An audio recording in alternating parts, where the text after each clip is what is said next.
Hello, Sonicum. How are you, students? Fine, perfect. Okay.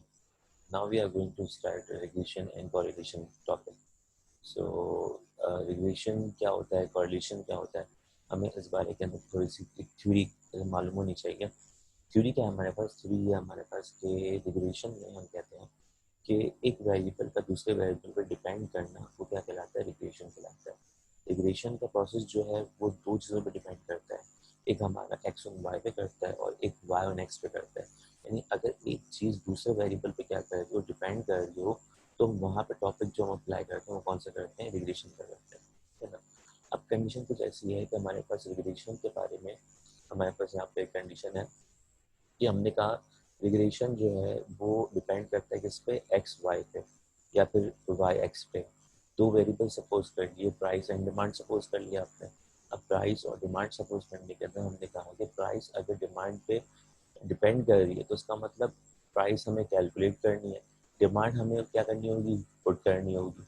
इसी तरीके से अगर हम कहते हैं कि डिमांड को प्राइस, डिमांड हमें कैलकुलेट करनी है और प्राइस हमें मालूम करनी है, तो उसका मतलब ये डिमांड जो हमें वो मालूम करनी है और प्राइस जो है वो हमें गिवन होगी। तो हमने कहा कि हम कितनी डिमांड पे मतलब इस प्राइस पे कितनी डिमांड होनी चाहिए, वो हम बात करते हैं किसके लिए? रिग्रेशन के लिए। यानी एक वेरिएबल का दूसरे वेरिएबल पे डिपेंड करना जो है वो हमारा क्या कहलाता है? रिग्रेशन का प्रोसेस कहलाता है, ठीक है ना। अब कंडीशन कुछ ऐसी है कि हम यहाँ पर टॉपिक जो है दूसरा क्या हमारा? And correlation. कोरिलेशन क्या होता है कि अगर एक वेरिएबल दूसरे वेरिएबल डिपेंड कर रहा है तो उसका मतलब ये हुआ कि कितना डिपेंड कर रहा है। ये कंडीशन हमारे पास आती है कि एक वेरिएबल अगर दूसरे वेरिएबल पर डिपेंड कर रहा है तो कितना डिपेंड कर रहा है। That is called correlation between the two variables. Okay, so now we are going to move to the formulas of this equation. Condition के हिसाब से हमारा जो फॉर्मूला होते हैं वो हमारे पास है, जो मेन फॉर्मूला हमारा, अगर एक्स हम कहते हैं कि वाई डिपेंड कर रहा है, वाई डिपेंड कर रहा है किसके ऊपर? एक्स के ऊपर, तो हम फॉर्मूला अप्लाई करते हैं y equal to a plus b x. इसी तरीके से हमारे पास दूसरी कंडीशन है कि अगर मुझे एक्स डिपेंड करना हो, एक्स मालूम करना हो, तो हमारे पास एक फॉर्मूला दूसरा होता है जो कि एक्स के लिए होता है, वो होता है x equal to c plus d y. तो यहाँ पे क्या आ जाएगा? वाई आ जाएगा। अब यहाँ पे वाई जो है वो डिपेंड कर रहा है किसके ऊपर? एक्स के ऊपर डिपेंड कर रहा है, तो इसका मतलब यहाँ पे क्या कर दिया हमने? एक्स की वैल्यू प्लेस कर देनी है। क्वेश्चन में हमें गिवन होगी, तो हमने कहा कि यहाँ पे एक्स की वैल्यू प्लेस कर देंगे, तो हमारा जो आंसर आएगा वो किसका आ जाएगा? वाई का आंसर आ जाएगा, ठीक है ना। तो हमने कहा कि y equal to a plus b x है, y equal to a plus b x है। तो अब मुझे इसके लिए करना क्या पड़ेगा?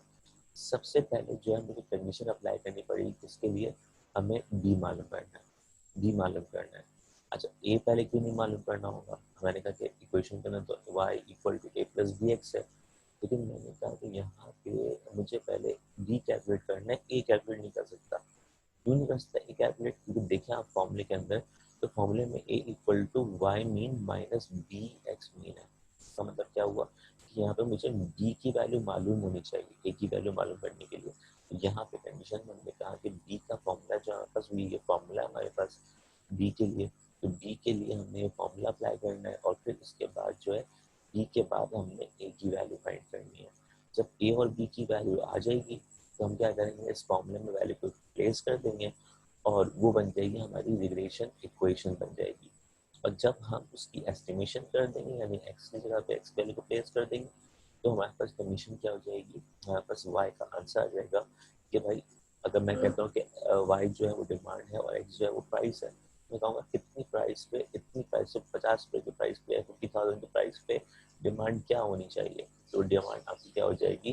कैलकुलेट हो जाएगी, ठीक है ना। अब वो कंडीशन के हिसाब से जो है वो हमने कहा कि यहाँ पे ये आपके पास ए के लिए आ गया। अब इसी तरीके से दूसरी क्वेश्चन है x equal to c plus d y. तो यहाँ पर हमें क्या करना है? यहाँ पर हमें काम करना है कि x equal to c plus d y. तो अब देखें यहाँ पे मैंने क्या मालूम करना है? पहले डी मालूम करना है। किस फॉर्मूले से मालूम करना है? इस फॉर्मूले से हमें क्या करना है? मालूम करना पड़ेगा पहले डी की वैल्यू को, और जब डी की वैल्यू आ जाएगी तो फिर हम क्या करेंगे? सी की वैल्यू मालूम करेंगे। अब यहाँ पर वही वाली बात कि पहले आप सी मालूम नहीं कर सकते। क्यों? क्योंकि यहाँ पे डी की वैल्यू सी के फॉर्मूले के अंदर इन्वॉल्व है, ठीक है ना। तो सी की वैल्यू नहीं निकाल सकते पहले, तो पहले क्या करना पड़ेगा? पहले डी कैलकुलेट करना पड़ेगा उसके बाद जो है हमें क्या मालूम करना पड़ेगा, यहाँ पे आपके पास सी कैलकुलेट करना पड़ेगा। ठीक है, अब कंडीशन आपको बात क्लियर हो गई कि डी कैसे निकालना है, ए कैसे निकालना है, और सी कैसे निकालना है, डी कैसे निकालना है, और फिर हमें वाई की रिलेशन कैसे निकालनी है और एक्स की रिलेशन कैसे निकालनी है। अब आगे मूव करते हैं, ये चीज़ मैंने आपको बता दी है। अच्छा जी, अब क्वेश्चन किस तरह से हमारे पास आएगा, क्वेश्चन हमारे पास आया कि find relation equation, find relation equation कहते हैं या find the line of relation equation कहते हैं, कि कोई भी आपको सिनेरियो बना के दे दे और वहाँ पर आपसे ये बात कह दे कि रिलेशन के लिए हमारे क्या करना है, रिलेशन इक्वेशन मालूम करनी है। अब जब रिलेशन इक्वेशन मालूम करनी है तो उसका मतलब क्या हुआ कि हमें क्वेश्चन के अंदर दो चीज़ें गिवन होंगी, चाहे वो डिमांड हो, प्राइस हो, वट एवर, कोई भी चीज़ हो, दो चीज़ें हमारे पास यहाँ पे क्या होंगी, गिवन होंगी। अब मिसाल के तौर पर यहाँ पे हमें एक्स की वैल्यूज गिवन है और हमें वाई की वैल्यूज गिवन है, ठीक है ना। तो अगर क्वेश्चन में मेंशन है कि पहला वाला x है, दूसरा वाला y है, तो आप यहाँ पे पहले वाले को x सपोज करेंगे, दूसरे वाले को y सपोज करेंगे। लेकिन समटाइम क्वेश्चन में ऐसा होता है कि वो कह सकता है कि अकाउंट्स जो है दो सब्जेक्ट दे देना, एक अकाउंट्स दे दिया और एक स्टैटिस्टिक्स दे दिया। अब मुझे अकाउंट्स की वैल्यू मालूम करनी है, तो अकाउंट्स क्या होगा, अब वो सवाल में मेंशन करेगा आपको कि अकाउंट्स को क्या रखना है, एक्स रखना है या वाई रखना है, ठीक है ना। तो इसी तरह से स्टैट्स के लिए भी आपको क्या आएगा कि स्टैट्स के लिए आपको स्टैट्स रखना है या फिर आपको एक्स रखना है या फिर वाई रखना है, ठीक है। तो यहाँ पे हमें कंडीशन अप्लाई करनी है इसके लिए एक्स और वाई के लिए। अच्छा, कुछ सवाल ऐसे होते हैं जिसके अंदर कुछ भी गिवन नहीं होता, एक्स भी गिवन नहीं होता, वाई भी गिवन नहीं होता, तो फिर हम सपोज करते हैं पहला वाला कॉलम जो वो एक्स का है और दूसरा कॉलम किसका है, वाई। अब आप देख सकते हैं यहाँ पे कंडीशन में कि एस्टिमेशन के लिए हमारे पास यहाँ पे y की एस्टिमेशन के लिए मुझे x की वैल्यू गिवन होगी। इस तरीके से आपके क्वेश्चन के सिनेरियो के अंदर आपको यहाँ पे x की वैल्यू गिवन होगी कोई ना कोई, ताकि आप इन द एंड जो है जब आप y और x के फॉर्मूला अप्लाई करेंगे, तो आपको मैंने दिखाया था y के लिए फॉर्मूला था, उसके अंदर a प्लस बी एक्स था, तो x की वैल्यू आपको गिवन होगी। तो x की वैल्यू यहाँ पे गिवन है कितनी है, यहाँ पे 8 गिवन है, तो क्या कर देंगे, इस 8 की वैल्यू को फॉर्मूला में प्लेस कर देंगे और फिर वहां से हम क्या कर देंगे, इसका आंसर निकाल देंगे। अच्छा जी,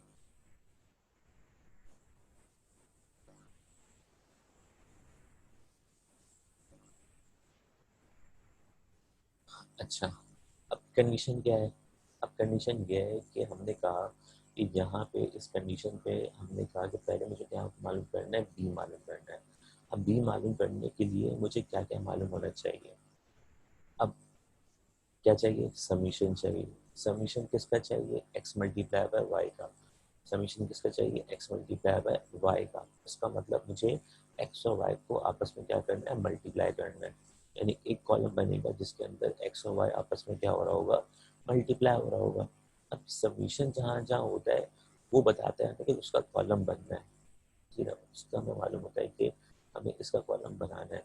तो जैसे यहाँ पे समीशन लगा हुआ है, अब समीशन यहाँ पे किसका लगा हुआ है, एक्स स्क्वायर का लगा हुआ है, उसका मतलब मुझे एक कॉलम बनाना पड़ेगा जिसका हमें क्या करना होगा, एक्स स्क्वायर निकालना होगा, ठीक है ना। अब आते हैं कंडीशन पे, हमने कहा कि हमें दो कॉलम गिवन थे, कौन से, एक्स और वाई के, ठीक है। अब इसके बाद क्या मालूम करना है मुझे, मुझे फॉर्मूले के हिसाब से समीशन एक्स वाई मालूम करना है, एक्स मल्टीप्लाई बाय वाई मालूम करना है, और मुझे मालूम करना है एक्स का स्क्वायर। तो मैंने कहा, मैंने दो कॉलम बनाए, एक एक्स स्क्वायर कॉलम बनाया और दूसरा कॉलम बनाया एक एक्स स्क्वायर का कॉलम बनाया। अच्छा, एक्स स्क्वायर का कॉलम जो है वो कैसे निकालेंगे, एक्स स्क्वायर का कॉलम कैसे निकालेंगे, एक्स का स्क्वायर निकालते हैं, 1 का स्क्वायर 1, 2 का स्क्वायर 4, 3 का स्क्वायर 9, 4 का स्क्वायर 16, 5 का स्क्वायर 25।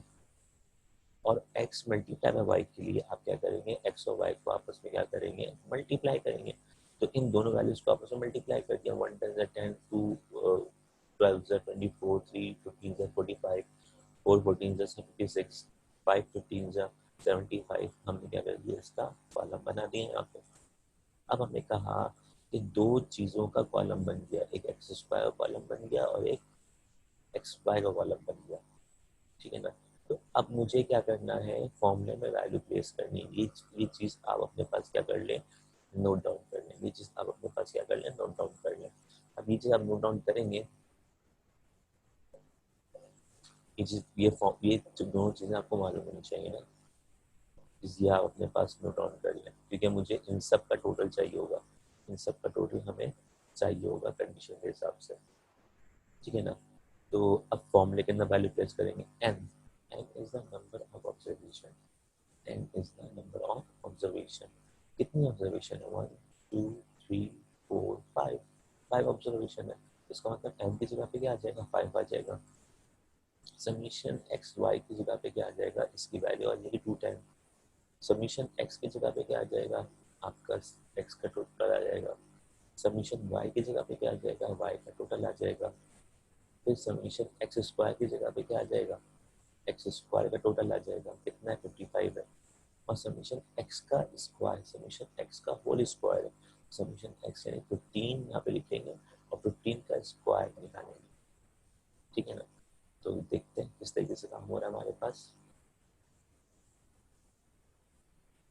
देखिए हमने कहा था कि हमारे पास इक्वेशन जो है वाई एम एक्स के लिए क्या है, वाई एम एक्स इक्वेशन ले रही, ठीक है ना। अब पहले मैंने कहा था क्या मालूम करना है, बी मालूम करना है, बी हमने फॉर्मूले से इस वाले फॉर्मूले से वैल्यू मालूम करनी है। अब देखें इसके बाद क्या हुआ, इसके बाद ये हुआ कि हमने फॉर्मूले में वैल्यू को प्लेस कर दिया। अब वैल्यू कैसे प्लेस हुई भाई, एन की जगह पे क्या था, हमने कहा था 5 आएगा, 5 आ गया। समीशन एक्स वाई की जगह पे क्या आएगा, समीशन एक्स वाई का टोटल आ गया। फिर समीशन एक्स यानी एक्स का टोटल आ गया। फिर वाई, समीशन वाई यानी वाई का टोटल आ गया। N is the number of observation, कितने हैं 5 हमारे पास, हमने 5 में वैल्यू पुट कर दी। फिर हमने कहा कि यहाँ पे समीशन एक्स स्क्वायर है, तो एक्स स्क्वायर का टोटल देखें आप, एक्स स्क्वायर का टोटल कितना था 55 था। समीशन एक्स का होल स्क्वायर, ये समीशन एक्स स्क्वायर नहीं है, समीशन एक्स का होल स्क्वायर है, तो समीशन एक्स कितना था 15 था, तो 15 की जगह पे 15 वैल्यू प्लेस की और इसका स्क्वायर निकाल दिया, ठीक है। अब कैलकुलेटर में बीकॉम के अंदर या फिर आप जो भी हमारे पास कोरिलेशन और रिलेशन जहाँ कहीं पर भी है, तो उन तमाम जगहों पर हम क्या करेंगे, अपने कैलकुलेटर में ये तमाम वैल्यू प्लेस कर देंगे, न्यूमरेटर वाली पूरी वैल्यू प्लेस कर दी, हमारा आंसर कितना आ गया 60 आ गया। और फिर हमने डिनोमिनेटर वाली वैल्यू पूरी सिंप्लीफाई की, हमारे पास आंसर कितना आ गया, इसका 50 आ गया। 60 डिवाइड बाई 50, आंसर आया 1.2, आंसर कितना आ गया 1.2। अब ये 1.2 आंसर किसका आया है, ये 1.2 आंसर किसका आया, डी का आंसर आया है। इसका मतलब डी की जगह जहाँ जहाँ बी आया है, जहाँ जहाँ बी आया है वहाँ पर हम क्या कर देंगे, जहाँ जहाँ बी आया है, देखो यहाँ पे बी आया है। अब मुझे ए की वैल्यू निकालनी है, तो ए की वैल्यू निकालने के लिए भी मुझे क्या चाहिए होगा, बी चाहिए होगा। तो अब ए की वैल्यू क्या है, वाई का मीन, क्या है वाई का मीन। फिर बी की जगह पे बी की वैल्यू कितनी है 1.2 है। फिर एक्स का मीन, तो वाई मीन निकालने का फॉर्मूला क्या होगा, नॉर्मल मीन निकालने का फॉर्मूला क्या होता है, नॉर्मल मीन निकालने का फॉर्मूला ये होता है हमारे पास कि हम कहते हैं कि नॉर्मल मीन अगर निकाल रहे हो, नॉर्मल मीन के अंदर हम कहते हैं sum of observation divide by number of observation, sum of observation divide by number of observation. Sum of observation किसकी, वाई की बार बात होगी, तो sum of observation divide by number of observation किसके लिए बात हो गई, वाई के मीन के लिए। अब वाई का मीन समीशन वाई कितना है 66 था, और एन कितना है 5 है, इन दोनों को आपस में डिवाइड कर दिया, आंसर आ गया 30.2। यहाँ तक क्लियर है, ओके गुड। जहाँ कोई मसला हो आपको, आप उसको थोड़ा सा रिवाइंड करके दोबारा से उसको देख सकते हैं, ठीक है ना। अच्छा जी, सेकंड चीज़ क्या है हमारे पास, वाई एक्स का मीन। एक्स का मीन का मतलब क्या हो गया, is sum of observation of x and divide by number of observation.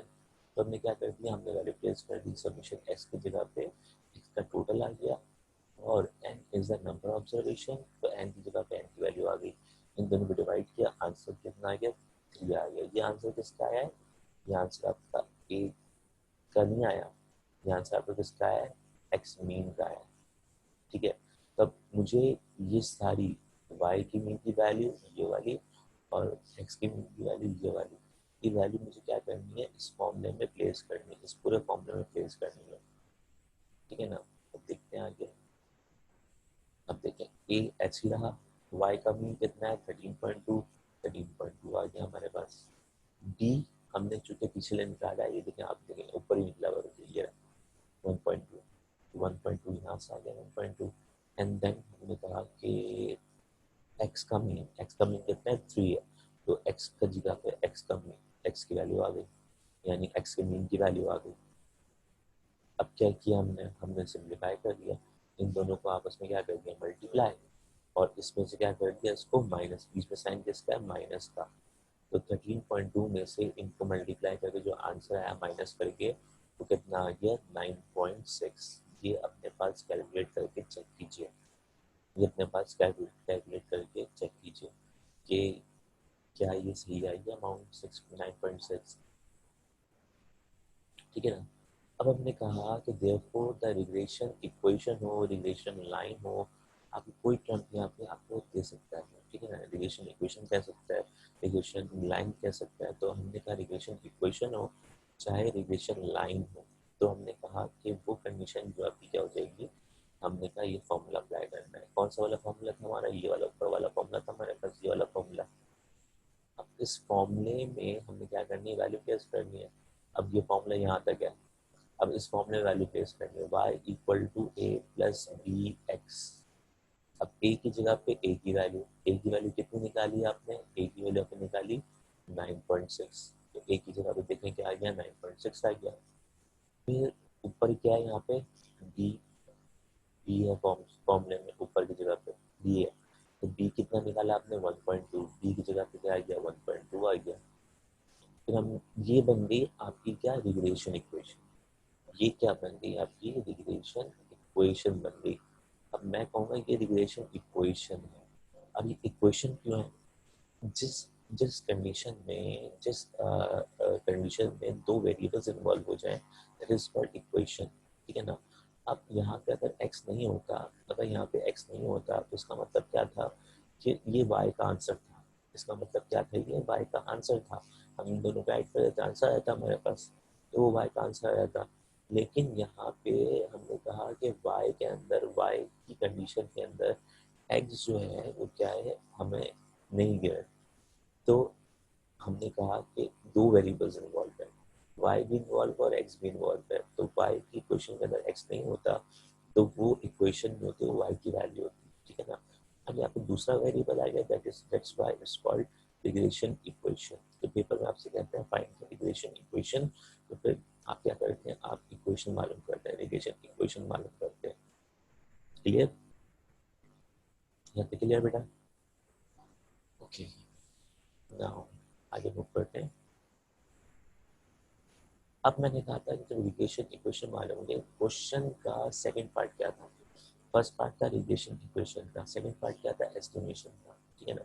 अब जब एस्टिमेशन मालूम कर रहे हो, तो एस्टिमेशन के लिए हमें एक्स की वैल्यू गिवन थी। एक्स की वैल्यू क्या थी, गिवन थी। कितनी गिवन थी हमारे पास, हमने कहा कि नाउ एस्टिमेट वाई, क्या करो, एस्टिमेट करो वाई को। अब y की जगह पे कोई ना कोई नाम यूज कर सकता है, जैसे प्राइस और डिमांड क्या दिया, तो फाइंड द प्राइस। अगर y प्राइस क्या दिया हुआ है तो फाइंड द प्राइस, या अगर डिमांड मालूम करनी है तो हम कहेंगे यहाँ पे कि estimate demand putting by putting x equal to 8। तो x की जगह पे क्या आ जाएगा, 8 आ जाएगा, x की जगह पे क्या आ जाएगा, 8 आ जाएगा। अब जहाँ पे x है वहाँ पे क्या आ गया, 8 आ गया, जहाँ पे x है वहाँ पे क्या आ गया, 8 आ गया। अब देखिए तो पूरी, अब यहाँ पे देखो, अब मुझे एक बात बताओ कि आपने कहा ये इक्वेशन है, ये क्या है, इक्वेशन है। ये y जो है वो डिपेंड कर रहा है किसके ऊपर, x के ऊपर। y डिपेंड कर रहा है किसके ऊपर, x के ऊपर। अब जब डिपेंडेशन कब होती है, डिपेंड कब करता है, जब एक वेरिएबल दो वेरिएबल मालूम ना हो, जब एक वेरिएबल दो वेरिएबल मालूम ना हो, ठीक है ना। तो इसका मतलब ये हुआ कि कंडीशन हमने कहा कि एक वेरिएबल दूसरा वेरिएबल अगर हमें मालूम होगा, तो अगर यहाँ पे x की वैल्यू है, x की वैल्यू पुट कर दी आपने, तो इसका मतलब क्या हो गया कि अब ये इंडिपेंडेंट हो गया। अब तो ये डिपेंड नहीं कर रहा ना, अब तो ये डिपेंड नहीं कर रहा, ये इक्वेशन में, इस इक्वेशन में x इन्वॉल्व है, तो ये इक्वेशन है, ये डिपेंड कर रहा था, अब तक डिपेंड कर रहा था, लेकिन जब आपने x की वैल्यू पुट कर दी, तो क्या आपके पास y आ गया, और y की जो इक्वेशन, y का जो आंसर आ गया, तो इसको बोलते हैं y कैप। जब हम x की वैल्यू पुट कर देते हैं, जब x की वैल्यू पुट कर देते हैं तो हम y ऑन x नहीं लिखते, हम y ऑन x नहीं लिखते, हम क्या लिखते हैं, y कैप लिखते हैं। तो y कैप का आंसर कितना आ गया, 19.2 आ गया, 19.2 आ गया। तो हमने कहा कि देयरफॉर x की वैल्यू पुट करने पे y की वैल्यू कितनी आ गई, 19.2 आ गई। तो ये जो आ गया ये हमारा आंसर हो गया, ये हमारा आंसर हो गया। अब देखें x की वैल्यू कितनी है, 8 है, x की वैल्यू कितनी है, 8 है। अब मिसाल के तौर पे मैंने कहा कि प्राइस और डिमांड की बात हो रही है, तो मुझे प्राइस मालूम करनी है, डिमांड हमें क्या करनी होगी, मालूम हमें दी हुई होगी, डिमांड हमें दी हुई होगी। अगर मुझे प्राइस की वैल्यू मालूम करनी है, डिमांड क्या होगी, हमें गिवन होगी। मैंने कहा इतनी डिमांड पे क्या प्राइस होनी चाहिए, इतनी डिमांड पे क्या प्राइस होनी चाहिए। तो हमने कहा कि इतनी डिमांड पे हमारी जो प्राइस है वो इतनी होनी चाहिए। तो मैंने कहा कि मिसाल के तौर पे वाई मैंने कह दिया डिमांड है, मैंने कह दिया वाई क्या डिमांड है, और एक्स मैंने कह दिया क्या है, ये आपका प्राइस है। तो 8 की प्राइस पे 8 की प्राइस पे 8 की प्राइस पे मतलब प्राइस 8 रखें तो डिमांड कितनी हो गई, 19.2 हो गई, ठीक है ना। तो एक्स की वैल्यू पे हमने कहा कि प्राइस जो है वो कितनी है, 8 है, तो डिमांड जो है वो कितनी आ गई आपके पास, आपको डिमांड कितनी आ गई आपके पास, ये आ गई, ठीक है ना। तो वाई कैप हमने कहा प्राइस पुट करें 8 पे, तो डिमांड कितनी हो गई हमारे पास, 19.2 हो गई, ठीक है। अब इस बात का फोकस करना बहुत ज़रूरी है। देखिए मुझे अगर कोई बात मालूम हो कि मुझे बताया कि भाई 8 रुपीज़ पे यानी 800 रुपीज़ पे कितनी प्राइस डिमांड है, इतनी डिमांड है, प्राइस मुझे गिवन है, मैंने कहा इतनी प्राइस पे इतनी डिमांड होनी चाहिए, इतनी प्राइस पे इतनी डिमांड होनी चाहिए। अब मैं रिग्रेशन इक्वेशन बना क्यों रहा हूँ, रिग्रेशन इक्वेशन बना क्यों रहा हूँ कि मैं आगे कोई भी प्राइस रखूँ तो मुझे डिमांड मालूम हो जाए, आगे कोई भी प्राइस रखूँ तो मुझे आगे की डिमांड क्या हो जाए, मालूम हो जाए। प्राइस में रखूँ और डिमांड आ जाए, प्राइस में रखूँ डिमांड आ जाए। अब देखें यहाँ पे एक्स की वैल्यू कितनी है, 8 है ना। अब क्वेश्चन पे आते हैं जरा, क्वेश्चन क्या था हमारा, क्वेश्चन चेक करते हैं, सबको रिवाइज करते हुए क्वेश्चन पे आते हैं। क्वेश्चन का सिनेरियो क्या था हमारे पास, क्वेश्चन हमारे पास था, ये था, क्या इस एक्स में 8 है, क्या इस एक्स में 8 है, नहीं, इस एक्स में 8 नहीं है, हो भी नहीं सकता।